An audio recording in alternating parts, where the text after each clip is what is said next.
সম্মানিত সম্মানিত মহাসচিব মির্জা ফখরুল ইসলাম আলমগীর স্যারকে অনুরোধ জানাচ্ছি তার বক্তব্য উপস্থাপন করার জন্য।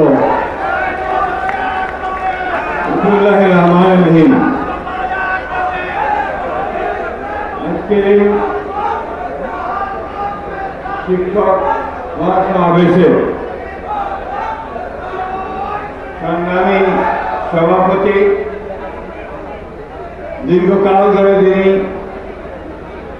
শিক্ষকদের ন্যায়সঙ্গত দাবি দেওয়া নিয়ে লড়াই করে নিজেকে একজন শিক্ষক নেতা হিসাবে প্রতিষ্ঠিত করেছেন এবং গণতন্ত্রের জন্য লড়াই করে নিজেকে একজন গণতান্ত্রিক নেতা হিসেবে প্রতিষ্ঠিত করেছেন আমাদের অধ্যক্ষ সেলিম ভূঁইয়া সাহেব।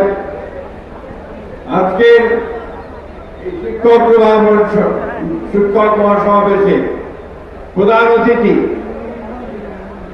আমাদের এই দীর্ঘ 15 বছর ফ্যাসিস্ট নির্যাতনের পরে আমরা যখন সমস্ত আশা আকাঙ্ক্ষা হারিয়ে ফেলছিলাম, হতাশা যখন আমাদের গ্রাস করছিল, তখন যার কথা, যার নির্দেশনা, যার এই ভার্চুয়াল মিটিংগুলোতে উপস্থিতি আমাদেরকে সমগ্র জাতিকে উদ্বুদ্ধ করেছে,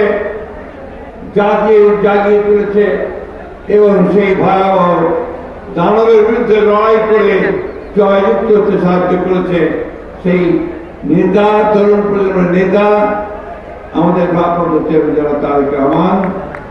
মঞ্চে উপস্থিত আছেন আমাদের সম্মানিত বিএনপি জাতীয় স্থায়ী কমিটির নেতৃবৃন্দ, শিক্ষক নেতৃবৃন্দ এবং আমার সহকর্মী ভাইয়েরা, আসসালামু আলাইকুম। সহকর্মী বললাম এই জন্য ডক্টর মহিন খানের মতো আমিও বলতে চাই খুব পরিষ্কার ভাষায়, দৃঢ়তার সঙ্গে এবং অত্যন্ত সম্মানের সঙ্গে, গৌরবের সঙ্গে, যে আমিও একজন শিক্ষক ছিলাম দুর্গত বন্ধুগণ। আজকে আমাদের সামনে একটা মহান পরীক্ষা এসছে, মহাপরীক্ষা। এই পরীক্ষা হচ্ছে যে আগামী দিনগুলোতে আমরা আমাদের জাতিকে সুষ্ঠুভাবে নেতৃত্ব দিয়ে আমরা সেই জায়গায় পৌঁছে দিতে পারবো কিনা যেখান থেকে আমাদের গণতন্ত্রের উত্তরণ করবে।